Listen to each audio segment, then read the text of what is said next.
Every time the Knicks come up on First Take and Stephen A. claims he's a Knicks fan, oh, the Knicks should have Donovan Mitchell right now. It's blasphemy. Shut the fuck up, Stephen A. No one gives a fuck what you have to say. That was a good impression. I appreciate that. I'm working on my Stephen A. Smith impression. Oh, hell, the mighty survivor of hell. Plop down from heaven to sail. Holy water that I scooped from the well. Fought tooth and a nail just to prevail. Monster ruthless as I move through the field. Feeling worried in a hurry like a 2-minute drill. To make a couple mil off a lucrative deal. Selling train of thought, name an artist who could derail. You never see it like a nigga hula hooping in jail. I got a friend smart as fuck, but he's stupid as hell. He swear to God ain't real, since it ain't no way to prove it itself. As if the universe ain't enough.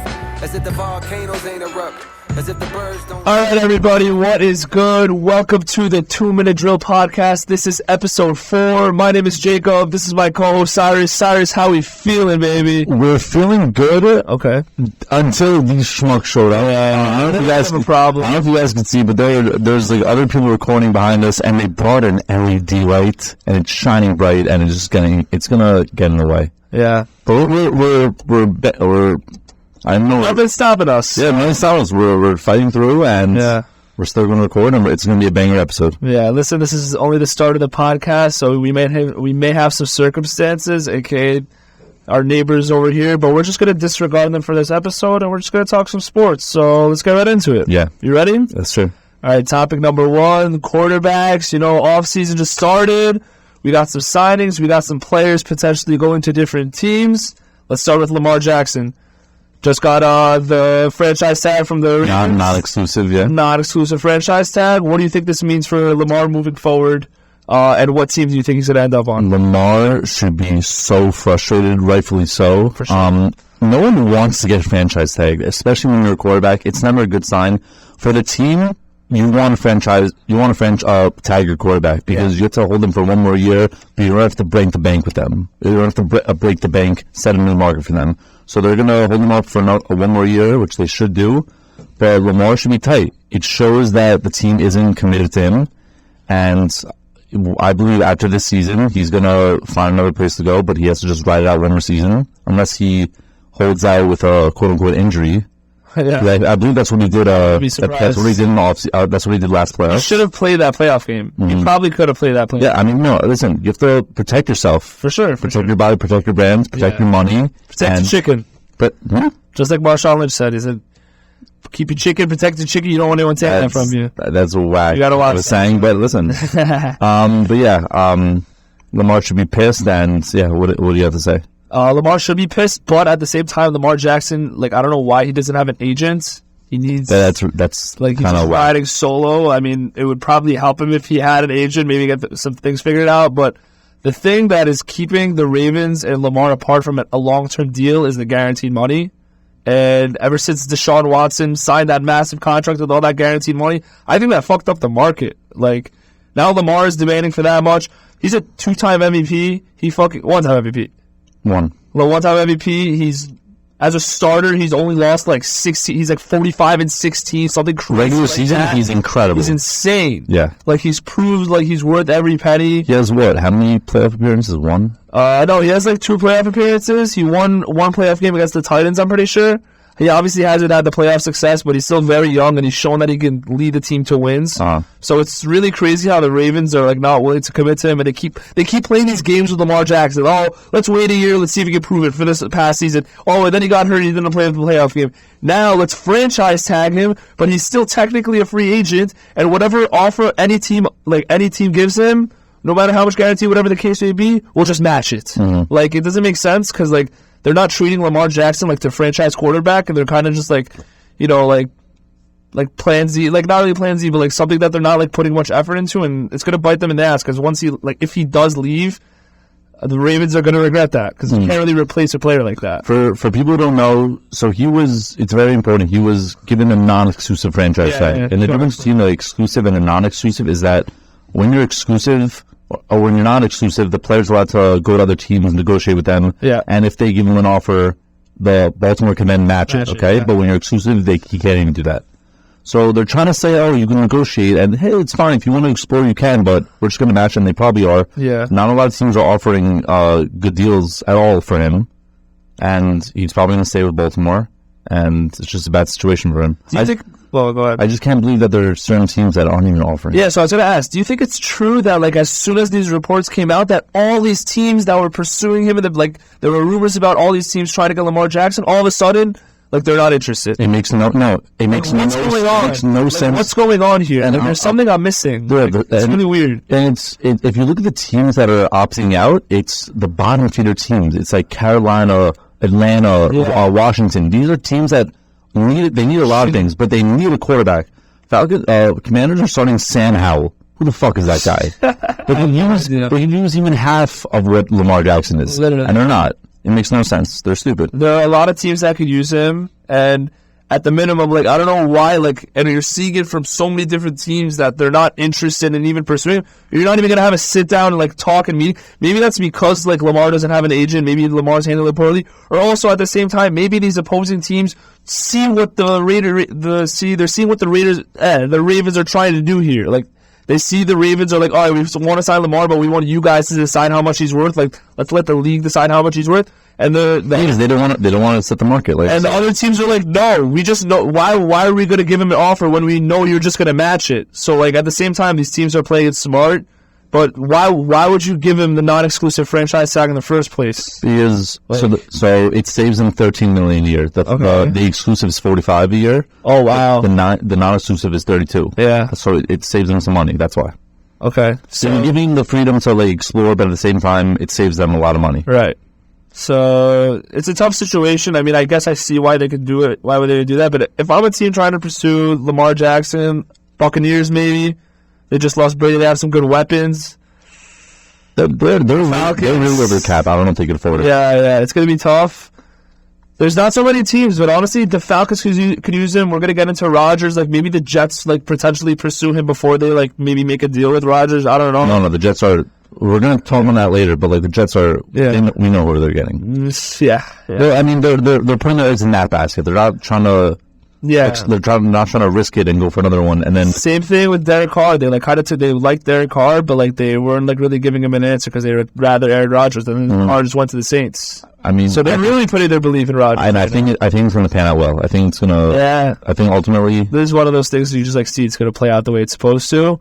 I don't know. I just think, like, if you, like, take a step back and look at the whole situation, like, he may be more injury prone, or, like, he may have not proved much in the playoffs. I think, like, I mean, that's why Baltimore isn't. They're being hesitant, but, like, Daniel Jones just got paid. Like, obviously, he's not a contract that, like, you can't really compare those two contracts. But Lamar Jackson has done enough, you know. So, like, it's weird. They banked on him. They won the lottery, getting him 32nd in the draft. Right off the bat, he was winning MVPs. He was winning you guys games. Like, there was a culture shift there. And then, like, from, like, moving on from, like, the Joe Flacco era, you got your new guy. And, like, now that you're not willing to commit to him long term, and, like, your franchise tag, this, that, like, I don't know. You just figure they would treat their best player a little better than that. Mm-hmm. But, well, we'll see how it plays out. Moving on to the player we were just talking about, Aaron Rodgers. Yeah. He's back from that dog retreat. Where is he fucking heading, bro? Where is Aaron Rodgers going? It's obviously it's obviously New York, and I'm like, I'm so happy. I'm licking my chops because of it. And if you look at the betting odds, some odds have been reported as minus 300. Wow. Yeah, it's gonna happen. There are also some, like, there's some talks about, like, Tennessee because they need a quarterback, but I think it's gonna be New York. And I mean, the Packers just gave him permission to talk to other teams, and New York actually flew to California to talk to Rodgers. It's crazy. It's really crazy. Yeah. So the Packers fully moved on from him. Yeah. They know. He had a new team or he's retired. Rodgers had Green Bay by the balls, but now the Packers are seeing, like, they don't even care about Rodgers anymore. They're giving up on him. He's riding it out too long. That Green Bay is saying, like, it's not even worth. I think the relationship has gotten really toxic over time, and, like, the cherry on top was, not making the playoffs, losing that last game and everything like that. They're like, all right, like, that's a wrap for Aaron Rodgers and the Green Bay Packers. I mean, they're ready to move on to Jordan Love. I don't believe in him. Yeah. I've seen him play a little bit, and his stats weren't great. I mean, it's small sample size, but it's too small of a sample size. He didn't get the opportunity to play 3, 4, 5 games in a row. They would just throw him in there. It's not. you can't really make any assumptions when it comes to him. It's just weird when you draft him and then you don't even use him for now they're in years. a position where they need to start utilizing him, or they're just like if he played those 2-3 years, he probably would be a lot better right now and very comfortable in the NFL. He's starting right now, like if he starts next season for the Packers, as if he's a rookie, and he's like probably like 24, 25, maybe even older. Like it's risky because the defenses are going to get worse. Aaron Jones is getting older. I mean, they have AJ Dillon, but like it's just not the best way to throw Jordan Love into the fire. Yeah. But no, that's really but Packers aside, bro. If the Jets really manage to pull off getting Aaron Rodgers, like how would that trade work? Like break that down for me. Like who would the Jets have to give up? Yeah, the Jets are going to give up a third. That's all it's going to take. No, that's all it's going to take. I'm telling you. That's it. Yes, I mean he's old. Keep that in mind. He's not like a young, fresh guy with a lot of years to offer you. And he had a really bad season last year, so his stock is down compared to, say, 2 years ago. Yeah, he didn't have a great season. And Green Bay doesn't want him. Jets are actually, I swear this is what it comes down to. The Jets are doing Green Bay a favor and saying, hey, we'll give you this third, we'll take him off your hands, and it's going to be as simple as that. If it was a year ago, maybe even a few months ago, the offer would have been a lot more. But Green Bay at this point doesn't even want him anymore. They don't even want him. Crazy. I think this puts in perspective. Like the Jets, like you said, flew out to California or something to meet with Rodgers, everything like that. Bro, they gave up on Zach Wilson. Like they're going these lengths to get another quarterback, even though they just drafted second overall a couple years ago. And that's how bad he's been performing, that they are doing everything they possibly can to get a new quarterback in New York. Yeah, it's hilarious. The Zach Wilson 10 years over. It's really sad how step shop. But hey, if you put it in this perspective, if they do get Aaron Rodgers, we're gonna say like hypothetically, because I do expect it to end. They're a quarterback away. They should be happy that Zach Wilson's not gonna be in their locker. Yeah. But at the same time, like how open is their window to potentially win the championship? They just need 1 year. Rodgers probably has. We both could agree Rodgers probably has 2-3 years of max of playing good football. Like playing good football. Then he's going to significantly regress. He already did regress a little bit this past season, but like maybe fresh start, new weapons, new offense, new system, Nathaniel Hackett again. You know, maybe he could play like an MVP caliber player for 2-3 more years.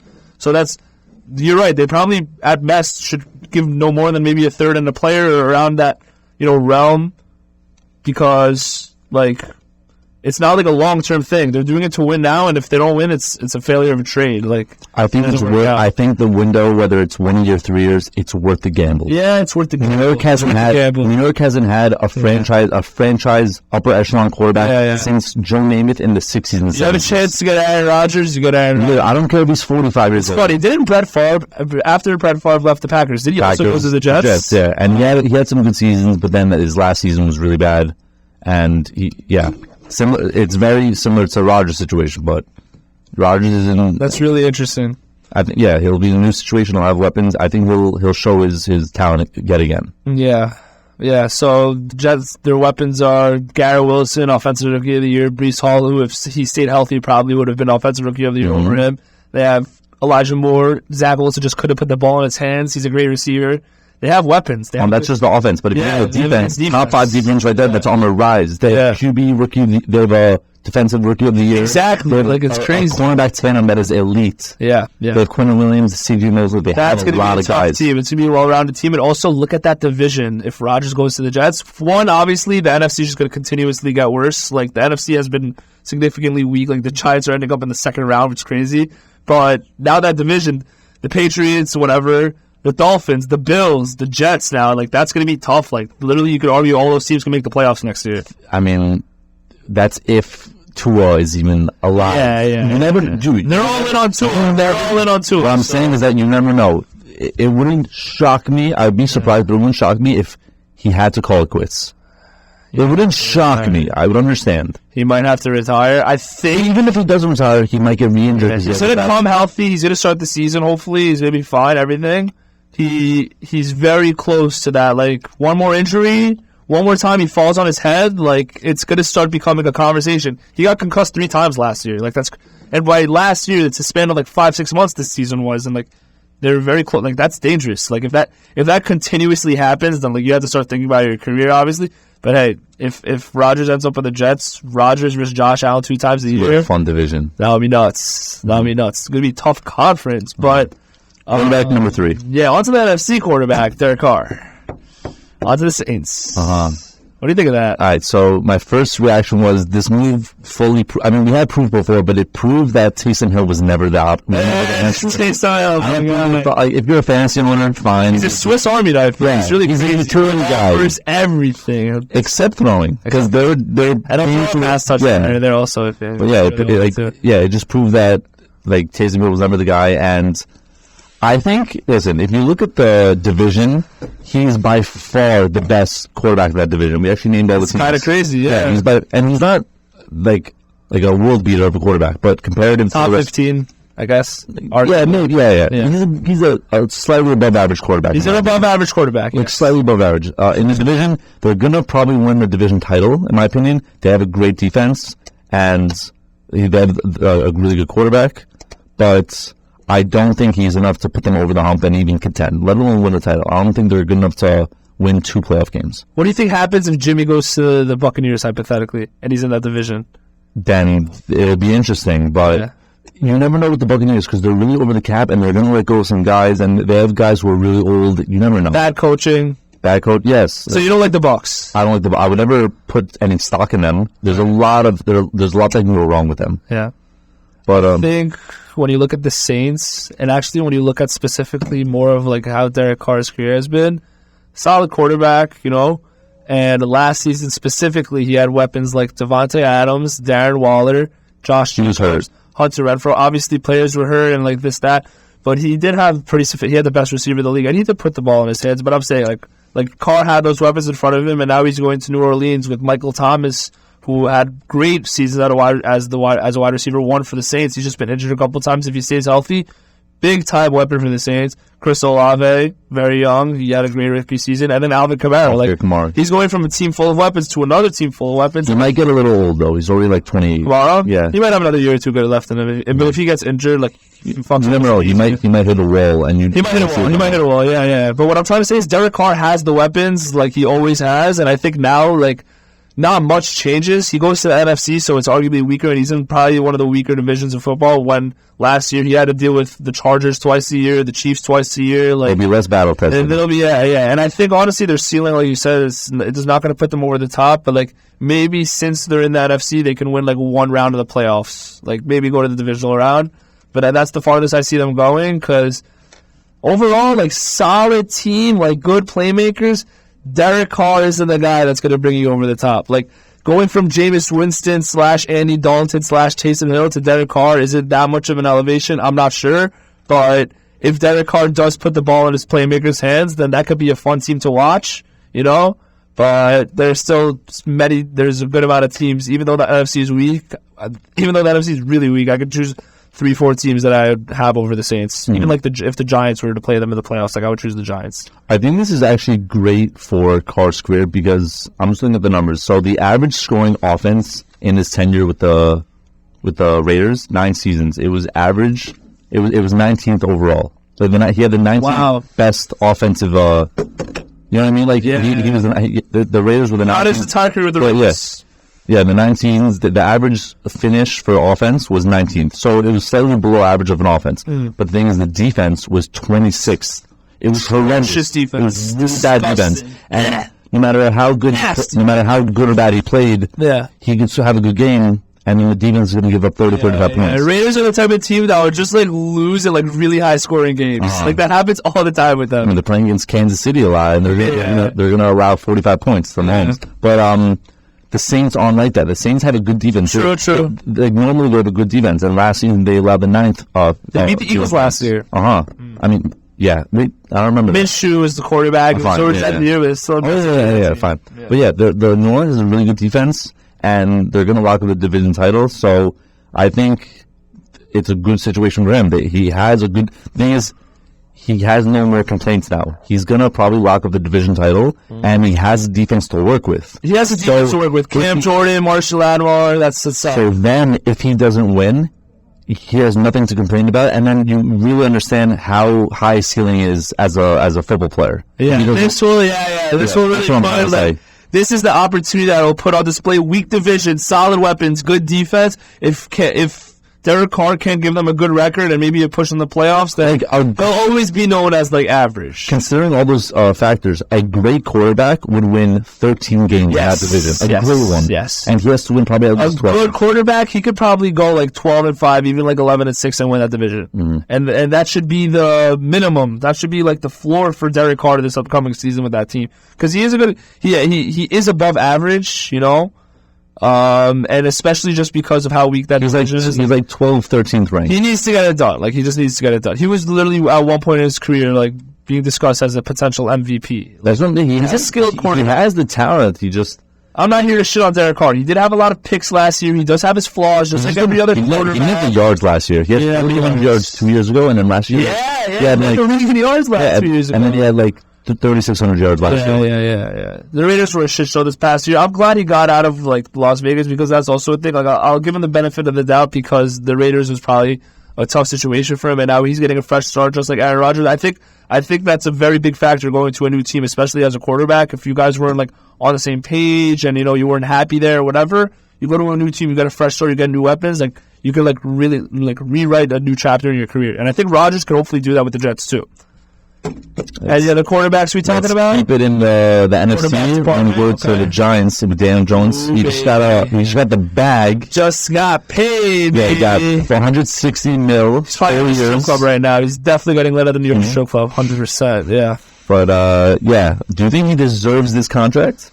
Does Daniel Jones deserve a contract worth $160 million over 4 years? That is a great question, Cyrus. And to answer that question, I'm going to say yes, because they did a contract that's in the Giants' favor, because I think for this year they're taking only a cap of $19 million, if I'm not mistaken.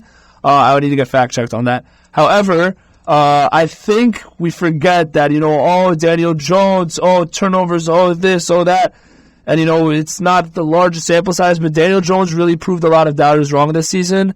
And I'm not going to say that Daniel Jones is a $40 million man per se, but he's done enough to get a long-term deal with the Giants. He won them a playoff game. That's hard to do in the NFL with the weapons he had. I don't care. Daniel Jones only threw for 15 touchdowns, this, that. He had high completion percentages. He had low turnover rates, significantly improved on ball security and throwing less interceptions. And he had no weapons. We can't just make assumptions about Daniel Jones, especially after he found success with the Giants with the limited options he had on offense. So I think this was, the best, best situation for the Giants. It was in their best interest, to lock Daniel Jones up and see how he progresses, because I know that only $80 million is guaranteed. So after those 2 years, if he elevates his game, let's write out this contract. See where Danny Dimes can fucking take us as a team, They franchise tag Saquon Barkley. I think it was a good long-term thing for them. And in my opinion, I don't think this past season was a one-hit wonder. I hope to God that to the football gods that the New York Giants can get a wide receiver one. I'm still down for Odell Beckham Jr. Give Daniel Jones back? Yeah, I don't give a fuck. Give Daniel Jones a reliable weapon. Odell Beckham Jr. I don't care. You gotta watch his Instagram videos, bro. He's grinding out that. I'm telling you. Yeah. Odell's gonna be hot this season. I'm coming back. Nobody believes it, but I'm always an Odell believer. He was sick with the Rams. We fucked up his ACL. If he comes to the Giants and balls out, I think it would be sick. But regardless, Odell Beckham Jr. or somebody else, Daniel Jones needs to get a reliable wide receiver one. And, the sky's the limit for him. He can make the plays. He's great as a runner. He's a very dynamic player as a quarterback. And, Brian Daboll knows how to use him. So it was in their best interest to lock him up for the 4 years. And the contract is in the Giants' benefit. So I think it worked out for both ends. So right now he has the third largest contract from a per-year basis. Wow. Let me see. It's behind Mahomes. It's behind Rodgers and Watson. Okay, wow. Rodgers is 59, Watson is 46, and he's actually tied. He's also 46. This is, I think, maybe just for a year. Yeah, this is probably just for the next year. Okay. Yeah, what don't you agree with? I thought he's getting 40 a year though. No, I think in combination, in the totality, it's 160. Right. I don't know if it's 40. Oh, no, you're right. It's probably 46. He's going to get $50 million at one point, during one of the years of the contract. Yeah. I need to look at the details of the contract. But the point is, he's still in the top 5, let's say. Yeah, right? he's up there. Yeah. He does not deserve to be a top 5 quarterback from a salary standpoint, okay? What metric or skill is he top 5 from the quarterback position? Running. Is that really what you're looking for in a quarterback? Running? I mean, It's definitely necessary. If you No, it's not. No, it's not. No, it's not. It's not necessary. And it brings a whole dynamic to your offense. I understand that. But then, like you said, get Taysom Hill. Yeah. Get fucking. But Daniel Jones can throw. Get Mariota. But Daniel Jones can throw better than those players. He had 135 yards against Philly. Okay, bro, because that's Philly, dude. Okay, but this wide receiver one is Darius. What I'm saying is look at Watson. I mean, look at Mahomes. He torched Philly's D. He exposed Philly's D. We're not comparing Patrick Mahomes to Daniel Jones. What I'm saying is that... Nah, dude. If you give Daniel Jones Travis Kelce, bro, that could be pretty nice, too. Man. That's Saquon Barkley. Okay, but Saquon He's a pass catcher. Running back. Exactly. He's their best pass catcher, and he's a running back. That shows how bad the Giants' offensive weapons are. He's not just their best pass catcher. He's good. He's like Christian McCaffrey. I know he's good. He can run routes, all that stuff. But they need a wide receiver. Honestly, even if they had, like, remember Wandale? Like, he had a couple of good games before he got hurt too. Wandale Robinson. They need to just draft young receivers around him. Get like a guy. Like, you know, I don't know who it's gonna be, but listen, there are like a handful of quarterbacks that I truly believe can contend for a Super Bowl. Daniel Jones is not one. He's not one. He could win a playoff game. But then why do you pay him this much money to win a playoff game? It's not like they're the quarterback. It's not like they're the Jets where they never even make the playoffs, and winning one is like incredible. They've made the playoffs here and there. The Giants. Yeah, but they've been in poverty for the past 5 years. Daniel Jones is part of the reason they're out of poverty, so you might as well write it out. That's what I'm saying. Maybe current Daniel Jones can't win you a Super Bowl, but I think if he continues to exponentially progress as a quarterback, and by doing that you feed him the right weapons. I know. He needs a wide receiver. They need to elevate his game. I think Jones can get better. I'm not going to say, he's going to become like a Josh Allen, this and that. He showed that he has the tangibles to be a good quarterback, to be a great quarterback. But can he do it consistently? Can he put up the numbers? That's what we have to find out in the next few years under this contract. And if they give him the right weapons, without a doubt, I have no doubt that, the Giants could be relevant for years to come and potentially Super Bowl contenders. Whether you disagree with me or not. I want to bet that the Jets win before the Giants. All right, how about this? The Giants. I'm not going to bet on that because you're delusional. We both know that's not going to happen. I don't want to take your money. Jets. The Jets are easily going to win before. No. Whether or not they get out of the Rodgers is still not going to happen because of the Jets. But what do you think? The Giants are... Giants, they're playing this season, and let's say hypothetically, yes, they are. Fine, so every 4 years they play. Yeah, so they're playing this year, and the Jets will have hypothetically... It's contingent on Rodgers being in New York? Yes. The bet is only active. It's only valid if Aaron Rodgers is a quarterback. I'm giving you that. I'll buy you sandwich bar for 2 years. Back to sandwich bar. So I swear, I'll take you out every Saturday and we'll go to Cisco and I'll buy you sandwiches. Okay, fine. So if the New York Giants beat the New York Jets this upcoming season, the 2024 NFL season, you will buy me 30 sandwich bar sandwiches over the course of the next 50 years. You're picking Daniel Jones to outdo Rodgers? Hell yeah! I got no doubt in my mind. You sound like a Cowboys fan right now. You sound like you're rubbing off me a little bit. Yeah, but we're talking about the Jets here, man. Come on. Let me double check the versing. 100% the versing. The Jets or the Jets with Rodgers? They're two different Bro, either one. I'm taking the Giants. You want them with Rodgers? You want them with Mahomes? Giants. Doesn't matter. You're acting like the Giants are winning Super Bowls every year. I'm just saying that they run New York. The Giants won Super Bowls in MetLife. Jets. No, they run Brady. That's it. They run Brady. If Brady's not there, they're not running New York. Okay. Listen, bro. New York Giants. All right. Let's switch leagues, okay? Let's go to the association, okay? Switch the leagues.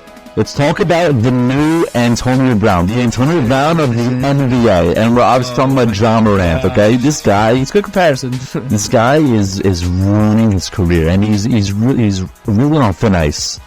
And I know like a lot has changed. Like the report came out today that there isn't enough evidence to actually charge him for holding the gun. That was like the latest story, but like this guy has to chill, and we don't know when he's going to return to the team. Yeah. Like, what are your thoughts on the whole situation? Listen, I don't know what John Morant is trying to prove. The Grizzlies just gave him $200 million, and he's the superstar of an NBA team.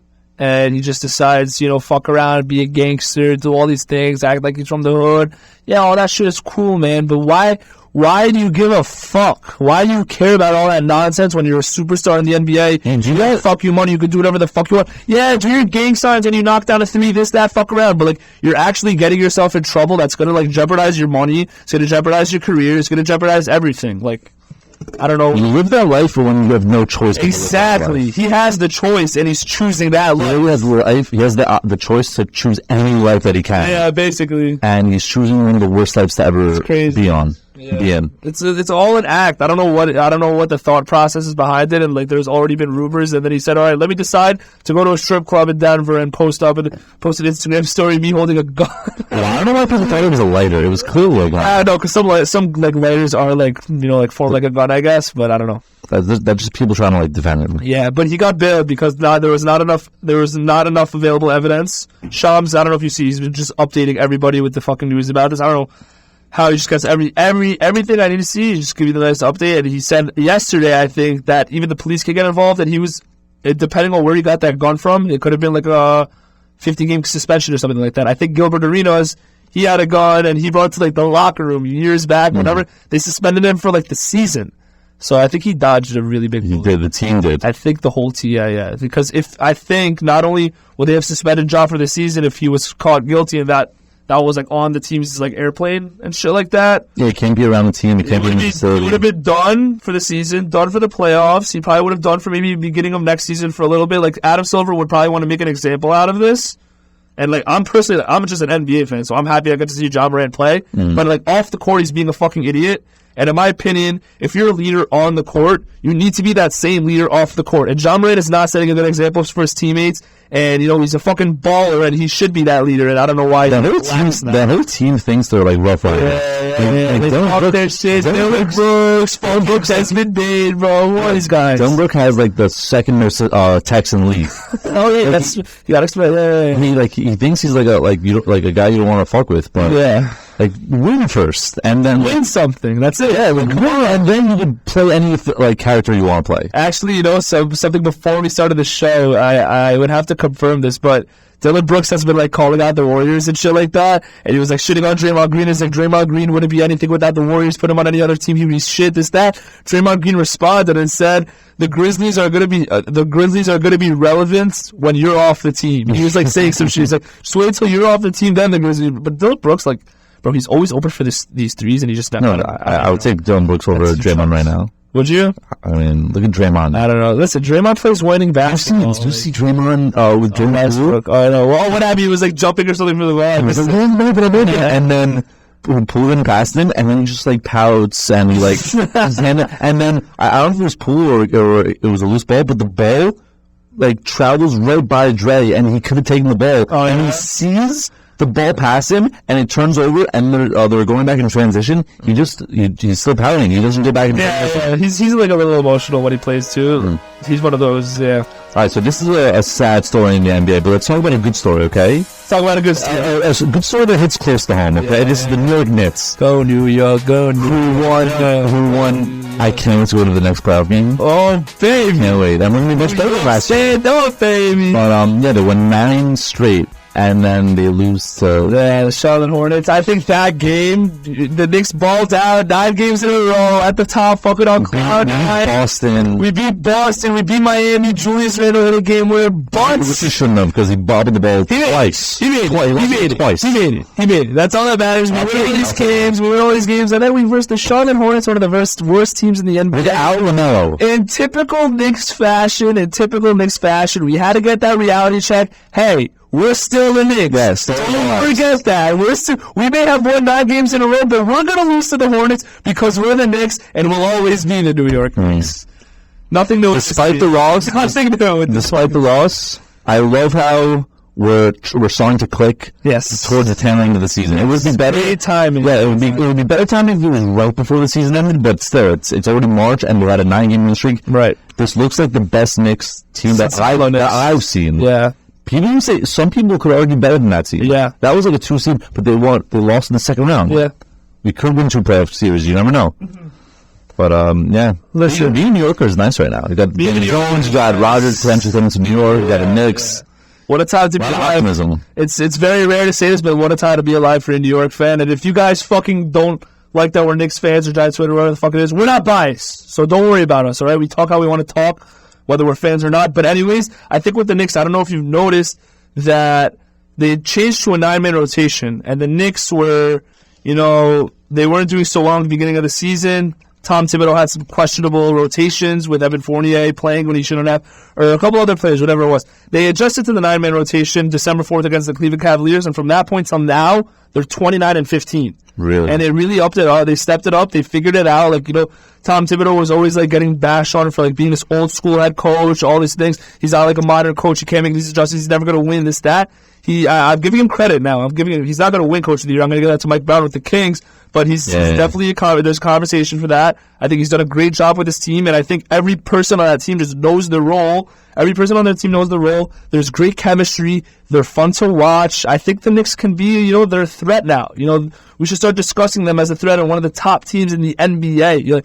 Potentially up there with the Celtics and the Bucks, and I honestly the Celtics are starting to combo right now, so they're collapsing. They could take advantage of that if the Celtics continue to struggle into April, but I think they're going to find their way back. Boston. Yeah, no, Boston will figure it out. They'll end up at the semis or the conference finals, whatever it is. Knicks Celtics, that would be a fucking hell of a series. I don't know if you saw the double overtime game this past week. That shit was euphoric, bro. Watching that was like peak enjoyment. And that was without Brunson. Without Brunson, bro, quickly showed he's fucking him. He's leading the NBA for Sixth Man of the Year candidate. He's number 1. He's the favorite right now, so I think he's gonna win that over Brogdon. But probably gonna see Cleveland in the first round. I think the way things are playing out, it's unless something like really crazy, a team falls off or like the Nets just jump the Knicks. I don't think that's gonna happen. The way it looks, it's gonna be Knicks Cavs.